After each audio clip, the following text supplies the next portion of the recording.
The morning sun cast long shadows across the dusty trail as Clara Mitchell gripped the wooden seat of the stagecoach. Her knuckles were white from holding on so tight, but she couldn't help it. Every bump and jolt sent a sharp pain through her back, and the wheels seemed to find every rock and hole in the mountain road. She pulled her shawl closer around her shoulders and tried to focus on something other than the uncomfortable ride. In her small leather bag, carefully wrapped in oilcloth, lay the most important papers of her life: the deed to her father's ranch in Wyoming Territory and a banknote with enough money to start fresh. After months of legal battles following her father's death, she finally had what was rightfully hers. The other passengers didn't seem bothered by the rough journey. An older gentleman with a gray beard dozed in the corner, his hat pulled low over his eyes. Across from her sat a woman about her own age, quietly reading a worn book. The woman looked up occasionally and offered Clara a kind smile, but they hadn't spoken much since leaving Denver 3 days ago. Clara pressed her face to the small window and watched the landscape change from rolling hills to steep mountain slopes. Pine trees covered the mountainsides like a thick green blanket, and she could see snow on the distant peaks even though it was late spring. She had never been this far west before, and despite her nervousness about the journey, she couldn't help but feel amazed by the wild beauty of it all. The stagecoach driver, a man named Bill who had kind eyes and weathered hands, had promised they would reach the next town by evening. From there, it would be just one more day to her brother's ranch where she planned to stay while getting her own property ready. She hadn't seen Thomas in over 2 years, not since their father's funeral, and she wondered how much he had changed. The coach suddenly lurched to one side, throwing Clara against the wall. She heard Bill shouting something to his horses, but his words were lost in the sound of hoofbeats. At first she thought they had simply startled some wild horses, but then she heard other voices. Rough voices. Angry voices. "Stop the coach! Stop right there!" Clara's heart began to race. She looked at the other passengers and saw her own fear reflected in their faces. The older man was wide awake now, his hand moving instinctively toward his coat pocket. The woman with the book had gone completely pale. Through the window, Clara caught glimpses of riders on horseback. They wore dark bandanas over their faces and carried rifles. There were at least 4 of them, maybe more. They had positioned themselves on both sides of the narrow mountain road, making it impossible for Bill to drive around them. The coach came to a sudden stop, sending everyone lurching forward. Clara heard Bill's voice again, steadier this time but filled with resignation. "Easy now, boys. No need for trouble. We'll give you what you want." One of the masked men rode up close to the driver's seat. His voice was harsh and demanding. "Throw down that money box, old man, and tell your passengers to step out nice and slow." Clara's mind raced. The money and deed in her bag represented everything she had left in the world. Without them, she would have nothing. No way to claim her father's land, no money to live on, no future at all. She looked around desperately for somewhere to hide the papers, but the coach was small and bare. Then she noticed something.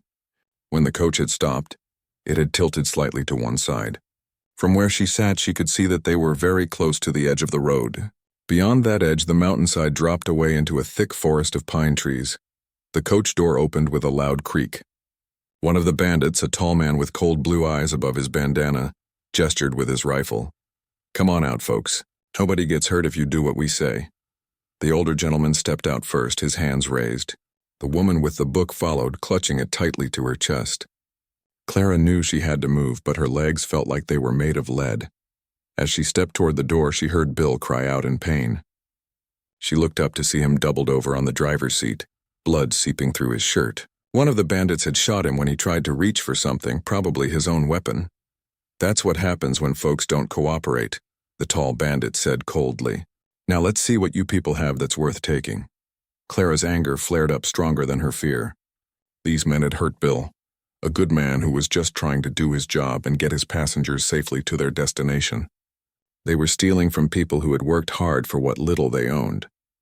It wasn't right, and she wasn't going to let them take everything she had without a fight.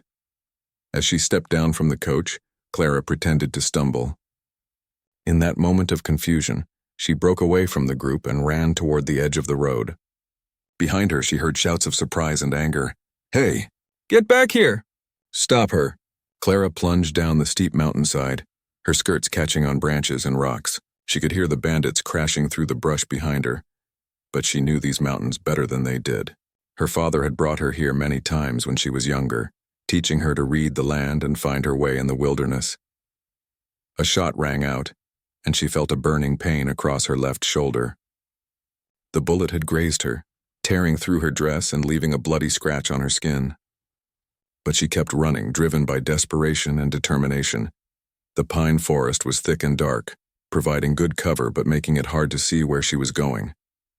Branches whipped at her face and arms, and more than once she nearly lost her footing on the steep slope. But she pressed on, following what looked like an old animal trail that wound between the trees. She could still hear the bandits behind her, but their voices were getting fainter. They were on horseback, which gave them speed on the open road, but was a disadvantage in the dense forest. Clara hoped they would give up the chase and be satisfied with whatever they could take from the other passengers in the coach.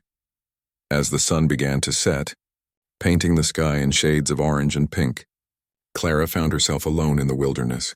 Her shoulder throbbed with pain, and she was exhausted from running and climbing over fallen logs and rocky outcroppings.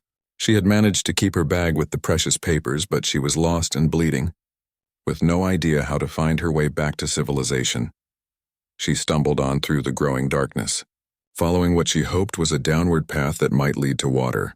In the mountains, her father had taught her, water always led somewhere. If she could find a stream or creek, she could follow it until she found people or at least a road. The night grew cold, and Clara pulled her torn shawl tighter around herself. Every step was an effort now, and she knew she couldn't keep going much longer. But she had to try. Somewhere in these mountains was her brother's ranch, her new life, and the future she had fought so hard to claim. Clara's legs finally gave out as she reached a small clearing beside a babbling creek. The sound of running water had drawn her through the dark forest for what felt like hours, but now she couldn't take another step. She collapsed onto the soft grass, her breath coming in short gasps. The moon was bright overhead, casting silver light through the pine branches. Clara tried to examine her wounded shoulder, but it was too dark to see much. She could feel dried blood on her dress, and the pain had settled into a dull, constant ache that made her feel sick to her stomach. She cupped her hands and drank from the creek, the cold mountain water refreshing her parched throat. Then she tore a strip of fabric from her petticoat and tried to clean the wound as best she could. The water was shockingly cold against her skin, but it helped wash away some of the blood and dirt. As she worked, Clara listened carefully for any sounds that might mean the bandits were still following her. But all she heard were the normal sounds of the mountain night. An owl hooted somewhere in the distance. Small animals rustled through the underbrush. The creek gurgled peacefully over its rocky bed. For the first time since the attack, Clara allowed herself to think about what had happened to the other passengers. Had the bandits hurt them? Was Old Bill still alive? She hoped they had simply taken what they wanted and left everyone alone. The thought of those kind people suffering because of her escape made her feel terrible. She pulled her bag closer and checked to make sure the papers were still safe inside. The oilcloth had protected them from getting wet during her flight through the forest, and she breathed a sigh of relief. At least her father's legacy was still intact, even if she had no idea how she would ever claim it now. The temperature was dropping fast, and Clara began to shiver despite her efforts to stay warm. She had lost her shawl somewhere during the chase, and her torn dress provided little protection against the mountain cold. She knew she couldn't stay here all night without risking serious illness, but she was too exhausted to move. Clara tried to think of what her father would have done in this situation. He had been a practical man who believed in staying calm during emergencies. "Think before you act, but don't think so long that you miss your chance," he used to say. Right now, though, Clara couldn't see any good options. She was lost, hurt, and alone in the wilderness with no supplies and no idea which direction to go. She must have dozed off despite the cold, because the next thing she knew, something was making noise nearby. Clara jerked awake, her heart pounding. Through the moonlight, she could see a large shape moving slowly through the trees on the other side of the creek. At first, she thought it might be a bear or elk, and she froze in terror. But then she heard something that made her almost cry with relief. It was the gentle sound of a horse's hooves on soft ground, and the quiet creak of leather saddle gear. A rider emerged from the shadows on the far side of the creek. Clara could see that he was a tall man wearing a wide-brimmed hat and a long coat. His horse was a beautiful bay mare with white markings on her legs. The man was moving slowly and carefully as if he was looking for something. Clara tried to call out, but her voice came out as barely a whisper. Her throat was dry and sore from the cold mountain air. She tried again, louder this time. "Help! Please, someone help me." The rider's head turned immediately in her direction. He guided his horse across the creek, the mare picking her way carefully over the rocky bottom. When he reached Clara's side of the water, he dismounted quickly and hurried over to where she lay. In the moonlight, Clara could see that he was a man of perhaps 30 years with dark hair and a neatly trimmed beard. His face was kind but weathered, like someone who spent most of his time outdoors. His clothes were simple but well-made, sturdy pants, a warm coat, and good boots. "Ma'am, are you hurt?" His voice was gentle but concerned. "What are you doing out here alone?" Clara tried to sit up, but the movement made her shoulder throb with fresh pain. She winced and fell back onto the grass. "I was on the stagecoach," she managed to say. "Bandits attacked us. I got away, but I'm lost." The man knelt beside her and carefully examined her wounded shoulder. His touch was gentle, and Clara could tell he had some experience with treating injuries. "You've been shot," he said, his voice serious. "It's not deep, but it needs proper cleaning and bandaging. How long have you been out here?" "Since afternoon," Clara replied. "Maybe longer. I don't really know." The man looked up at the sky, judging the time by the position of the moon. "That's been hours.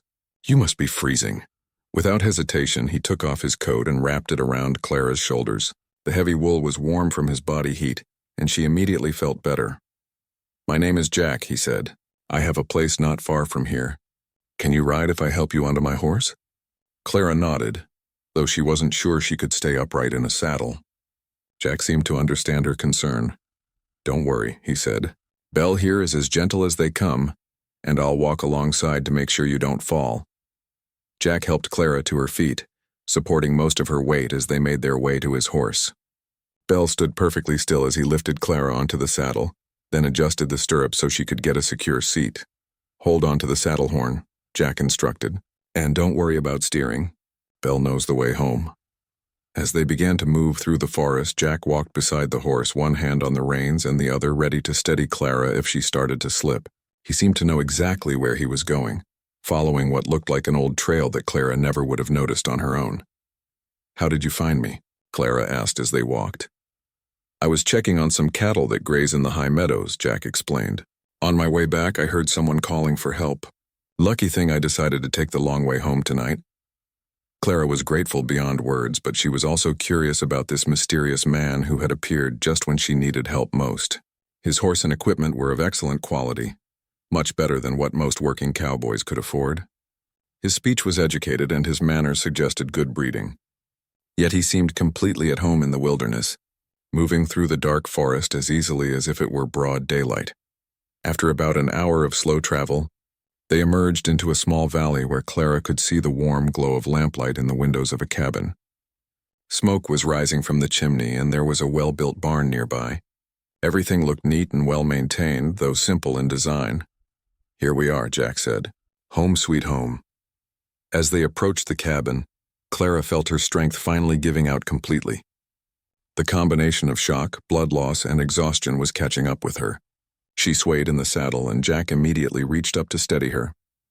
"Easy there," he said gently. "You're safe now. Let's get you inside where it's warm and get that shoulder properly tended to." Clara had never been so grateful to see the promise of shelter and safety. As Jack helped her down from the horse, she realized that this stranger had probably saved her life. Without his help, she would have spent the night in the cold mountains, and she might not have survived until morning. Clara woke up in a comfortable bed, confused about where she was. Sunlight was streaming through clean windows, and she could smell coffee brewing somewhere nearby. For a moment, she couldn't remember how she had gotten here. Then the memories came flooding back. The bandit attack, her escape through the forest, and Jack finding her by the creek. She sat up carefully, testing her injured shoulder. It was still sore, but the sharp pain was gone. Someone had cleaned and bandaged the wound properly, and she was wearing a clean cotton nightgown instead of her torn dress. A wash basin and towel sat on a small table beside the bed. along with a cup of water and some kind of medicine. The room was simple but comfortable. The walls were made of smooth logs and colorful quilts covered the bed. Everything was spotlessly clean and well organized. Through the window, Clara could see rolling hills covered with green grass and wildflowers. It was beautiful country, much different from the crowded city where she had grown up. A gentle knock on the door interrupted her thoughts. "Are you awake in there?" It was Jack's voice. "I have some breakfast ready if you're feeling up to eating." "Yes, I'm awake," Clara called back. "Thank you for everything you've done." "Your dress is hanging in the wardrobe," Jack said through the door. "I cleaned it as best I could and mended the tear. Take your time getting ready. The food will keep warm." Clara found her dress neatly hung up along with her undergarments that had been washed and dried. Jack had done a remarkable job repairing the bullet hole and bloodstains. She dressed carefully, favoring her wounded shoulder, and braided her hair as best she could without a proper mirror. When she opened the bedroom door, she found herself in the main room of Jack's cabin. It was larger than it had looked from outside, with a stone fireplace, a dining table, and comfortable chairs. Bookshelves lined one wall, filled with more volumes than Clara would have expected to find in a simple cowboy's home.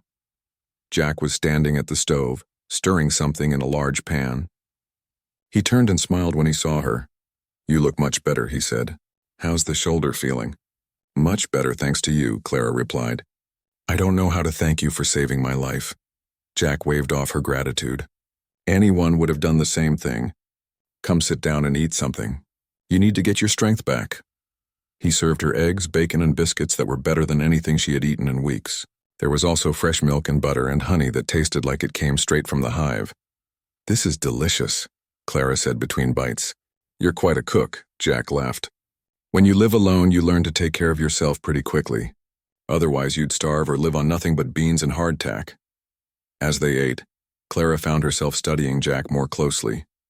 His hands were calloused from hard work, but his fingernails were clean and trimmed. His speech was educated, and he had perfect table manners. Most puzzling of all, she noticed that his clothes, while simple, were made from expensive materials.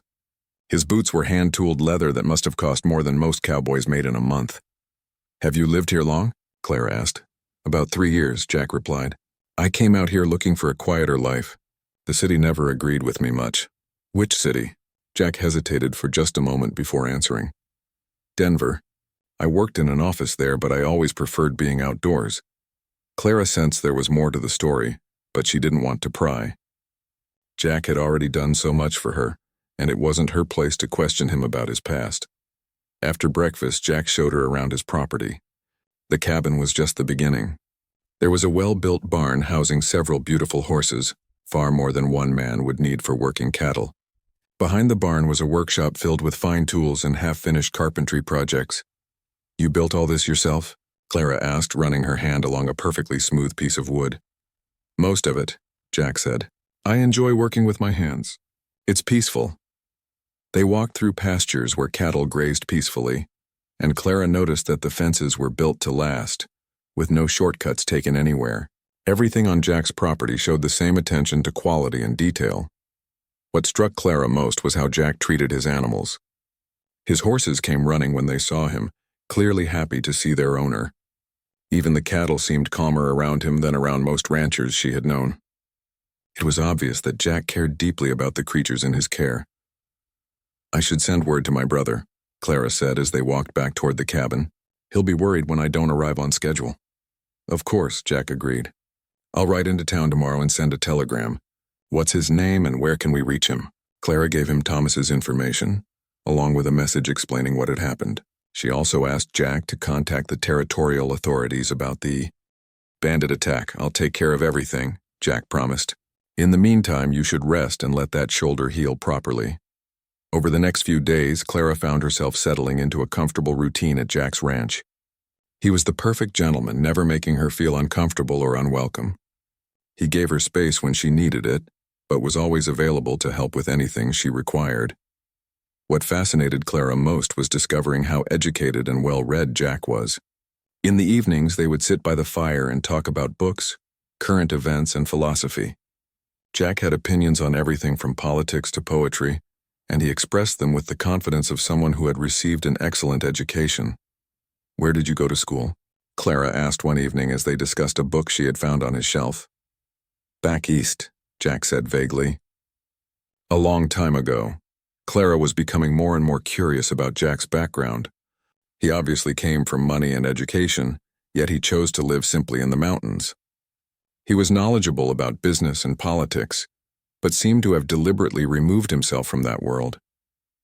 She also noticed other puzzling things.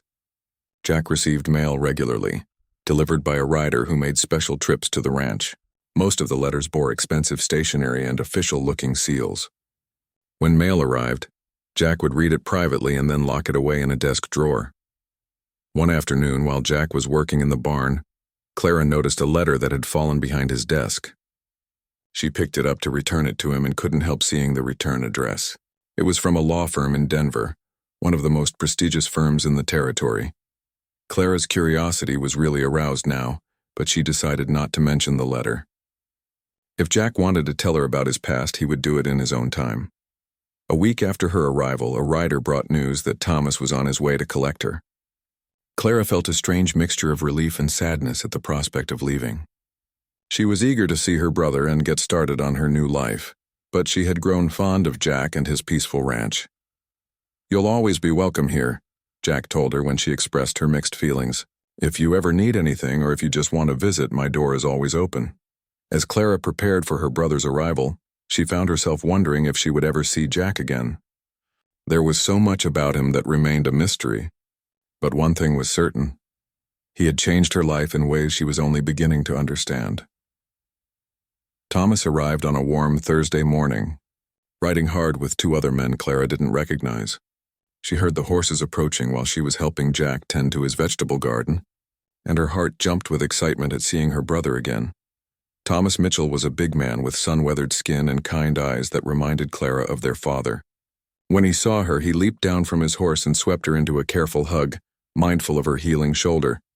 "Clara, thank God you're safe," he said, his voice thick with emotion. "When I got that telegram about the bandits, I feared the worst." "I'm fine, Thomas." "Really," Clara assured him. "Jack saved my life and took wonderful care of me." Thomas turned to shake Jack's hand, and Clara noticed something odd. Her brother's expression changed when he got a good look at Jack's face. There was recognition there and surprise, though he tried to hide it. "Mr. Harrison," Thomas said carefully, "I can't thank you enough for what you've done for my sister." "It was nothing any decent person wouldn't have done," Jack replied. But Clara caught the slight tension in his voice. The two men Thomas had brought with him stayed mounted, keeping a respectful distance. One was clearly a ranch hand, but the other wore a badge and carried himself like a lawman. Thomas introduced him as Deputy Wilson, who had come to get Clara's statement about the bandit attack. While Clara spoke with the deputy, she kept glancing over at Thomas and Jack. They were talking in low voices near the barn, and both men looked serious. She couldn't hear what they were saying, but there was definitely more going on than a simple thank you conversation. After the deputy finished taking her statement, Thomas announced that they should start back to his ranch right away. Clara was disappointed that they couldn't stay longer, but she understood that Thomas was worried about getting her to safety. As she gathered her few belongings, Clara overheard part of a conversation between Thomas and Jack. She was coming around the corner of the cabin when she heard her brother's voice, pitched low but intense. "You can't keep hiding out here forever. Jack, your father's been looking for you for 3 years." "My father made his choice when he refused to listen," Jack replied quietly. "I made mine when I left. But the railroad business, the family fortune, it's all yours by right. You're throwing away millions of dollars to play cowboy in the mountains." Clara stopped dead in her tracks. Railroad business? Family fortune? Millions of dollars. Her mind reeled as she tried to make sense of what she was hearing. "Money I never wanted," Jack said firmly. "Money built on the backs of people like your neighbors, Thomas. Money made by forcing families off their land and destroying everything in the path of those iron rails. You could change things from the inside," Thomas argued. "Use that wealth to make things better instead of running away from it. I tried that. My father wouldn't hear of it. He said business was business and sentiment had no place in making money. So I left, and I don't regret it." Clara felt like the ground was shifting under her feet. Jack wasn't just a simple cowboy who happened to be educated. He was the heir to a railroad fortune, one of the wealthiest families in the entire territory, and he had given it all up to live alone in the mountains. She quietly backed away before the men could discover her listening, but her mind was spinning with questions. Why had Jack never told her who he really was? What exactly had happened between him and his father? And what did Thomas mean about Jack's father looking for him? When it came time to leave, Clara found herself reluctant to say goodbye. Over the past week, she had grown closer to Jack than she had ever been to any man. Now she felt like she didn't know him at all. "Thank you for everything," she said as Jack helped her mount Thomas's spare horse. "I'll never forget your kindness." "Take care of yourself, Clara," Jack replied. "And remember what I said. You're always welcome here." As they rode away from the ranch, Clara kept looking back until Jack's cabin disappeared behind the hills. Thomas rode beside her in silence for the first hour, clearly lost in his own thoughts. Finally, Clara couldn't stand it anymore. "Thomas, how do you know Jack?" she asked. Her brother glanced at her, then sighed deeply. "I was wondering when you'd ask about that. Is it true what I heard? Is he really from a railroad family?" Thomas nodded grimly. "Jack Harrison is the heir to the Harrison Pacific Railroad. His father, William Harrison, is one of the richest and most powerful men in Colorado Territory, maybe in the whole West." Clara felt her heart sink. "So he's been lying to me this whole time?" "Not lying exactly," Thomas said carefully. "More like not telling the whole truth. Jack left his family 3 years ago after a big fight with his father about how the railroad business was being run. He's been living under just his first name ever since, trying to get away from all that wealth and responsibility." "What kind of fight?" Thomas was quiet for a moment, choosing his words carefully. "The Harrison Pacific has been buying up land all through this territory, sometimes paying fair prices, sometimes not.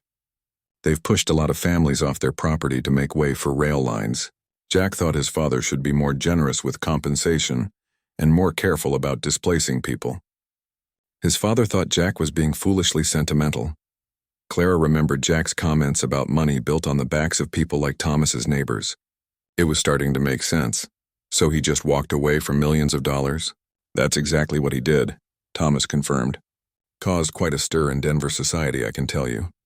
The newspapers had a field day with it. Railroad heir vanishes, missing millionaire, that sort of thing." Clara thought about the week she had spent at Jack's ranch. He had never once acted like someone who came from wealth and privilege. He did his own cooking and cleaning, worked with his hands, and treated everyone he met with simple respect. It was hard to imagine him in fancy clothes, attending elegant parties and making business deals. "Does his father know where he is?" Clara asked. "I think he has his suspicions," Thomas said. "William Harrison has had people looking for Jack ever since he disappeared. Sooner or later, someone's going to put the pieces together and figure out that the quiet rancher in the mountains is actually the missing heir to the Harrison fortune." Clara felt a strange mixture of emotions. She was hurt that Jack hadn't trusted her enough to tell her the truth about his background, but she was also impressed by his decision to give up enormous wealth rather than compromise his principles. How many men would have the courage to walk away from that kind of money? "What will happen if his father finds him?" she asked. Thomas shrugged. "Hard to say. William Harrison is used to getting what he wants, and what he wants is his son back in the family business. But Jack's just as stubborn as his father. It could get pretty ugly." As they rode toward Thomas's ranch, Clara found herself thinking about Jack in an entirely new light. The mysterious cowboy who had saved her life was actually one of the most eligible bachelors in the territory, and one of the most principled men she had ever met. But now she wondered if she would ever see him again, and if she did, whether things could ever be the same between them now that she knew his secret. Clara spent 3 weeks at Thomas's ranch, but she couldn't stop thinking about Jack. Every day, she found herself looking toward the mountains where his cabin lay hidden among the pine trees. She helped Thomas with the household chores and tried to make plans for claiming her father's land, but her heart wasn't really in it. Thomas noticed her distraction and finally brought up the subject one evening as they sat on his porch watching the sunset. "You're thinking about him, aren't you?" he said gently. Clara didn't need to ask who he meant. "I can't help it, Thomas. I keep wondering why he didn't tell me the truth about who he was." "Maybe he was trying to protect you," Thomas suggested. "Or maybe he was trying to protect himself." When you have that kind of wealth, you never know if people care about you or just your money. Clara had thought about that possibility, but it still hurt. During those days at Jack's cabin, she had felt closer to him than anyone she had ever known. To discover that he had been keeping such an enormous secret made her question everything they had shared. "Do you think he cares about me at all?" she asked quietly. Thomas smiled. "Clara, I saw the way that man looked at you when we came to get you. He cares about you more than he probably wants to admit." 2 days later, everything changed. A rider came galloping up to Thomas's ranch with urgent news. Jack's father, William Harrison, had finally tracked down his missing son. He had arrived at Jack's cabin with a group of lawyers and railroad men, demanding that Jack return to Denver and take his rightful place in the family business. "They say old man Harrison is furious," the rider reported. "He's threatening to cut Jack off completely if he doesn't come back. No inheritance, no family name, nothing." Clara felt her heart clench with worry. She knew how much Jack valued his independence and his principles. But she also understood what it meant to lose family. She had felt that pain when her father died. "I have to go to him," she told Thomas. Her brother looked concerned. "Clara, this is family business. It's not your place to interfere." "Maybe not," Clara said firmly. "But Jack saved my life. If there's any way I can help him now, I have to try." Thomas studied her face for a long moment, then nodded. "All right, but I'm coming with you." They rode hard toward Jack's ranch, arriving just as the sun was setting. From a distance, they could see several expensive carriages parked near the cabin, along with a group of well-dressed men standing near the porch. Clara recognized Jack's tall figure among them, but even from far away, she could tell the conversation was not going well. As they got closer, Clara could hear raised voices. An older man with silver hair and an expensive suit was doing most of the talking, his tone angry and demanding. "You've had your little adventure, Jack," the man was saying. "Now it's time to stop this nonsense and come home. The railroad needs you and the family needs you. The family needed me 3 years ago when I tried to talk sense into you about how we treat people," Jack replied, his voice steady but firm. "You weren't interested in listening then?" "Business is business," William Harrison snapped. "We can't let sentiment interfere with progress." "Progress?" Jack's voice rose slightly. "You call pushing families off their land progress? You call destroying communities to save a few dollars on route planning progress?" Clara dismounted quietly and moved closer, Thomas following behind her. She wanted to hear the full conversation before deciding what to do. "You're being naive," William Harrison continued. "The railroad has brought civilization to this territory. We've created jobs, connected communities, made commerce possible. A few people had to be relocated, but that's the price of progress." "A few people?" Jack shook his head. "Father, we've displaced hundreds of families. We've destroyed farms that had been worked for generations. We've broken promises and ignored contracts when it suited our purposes." One of the lawyers stepped forward. "Mr. Harrison, if you don't return to Denver within the week, your father is prepared to name someone else as his heir. You'll lose everything." Jack was quiet for a moment, and Clara could see the struggle on his face. Finally, he spoke. "Let him," Jack said quietly. "I'd rather lose the money than lose my soul." William Harrison's face turned red with anger. "You ungrateful fool. Do you have any idea what you're throwing away?" "I know exactly what I'm throwing away," Jack replied. "The question is, do you know what you're asking me to become?" That's when Clara stepped forward. Her heart was pounding, but she knew she had to speak. "Excuse me," she said clearly. "I'm sorry to interrupt, but I think there might be another way." All the men turned to look at her in surprise. William Harrison's eyebrows rose at the sight of a young woman in simple ranch clothes, daring to interrupt their business discussion. "Clara," Jack said, his voice filled with surprise and something else, relief maybe, or hope. "What are you doing here?" "I came because I care about you," Clara said simply. "And because I think I might have a solution to your problem." She reached into her bag and pulled out the deed to her father's land, the precious document she had protected from the bandits at such great cost. "This is the deed to 800 acres of prime ranch land," she said, addressing both Jack and his father. "It's worth a considerable amount of money. I'm willing to sell it to the Harrison Pacific Railroad at a fair price with one condition." William Harrison looked interested despite himself. "What condition?" Clara took a deep breath. "That Jack be put in charge of a new division of the railroad, one dedicated to fair dealing with landowners and proper compensation for families who need to relocate." Let him prove that you can build a railroad and still treat people with dignity. The silence that followed seemed to last forever. Clara could see Jack staring at her with amazement, while his father's calculating mind worked through the implications of her proposal. You would give up your land for this? William Harrison asked. I'm not giving it up, Clara corrected. I'm investing it in something better. Jack has shown me that wealth means nothing if you don't use it to help others. This would let him do that while still being part of his family. Jack stepped closer to Clara. You don't have to do this, he said quietly. That land is your future, your security. Clara looked into his eyes and saw everything she needed to know. My future isn't about land or money, Jack.